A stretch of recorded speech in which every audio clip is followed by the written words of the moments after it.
How to find translation settings on TikTok mobile. Hello guys, in today's video I'm gonna show you how to find translation settings on TikTok mobile. First, then open TikTok. Here you will find profile, click on it and then click these three lines in top corner, and now click settings and privacy. Then scroll down until you find language, click on it, and here we'll find translation. Here translations, and as you see here you can manage translations settings.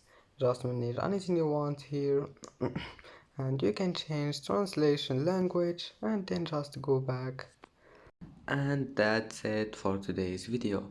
If you like this video, don't forget like and subscribe, and thank you for watching this video until the end, and see you in the next video.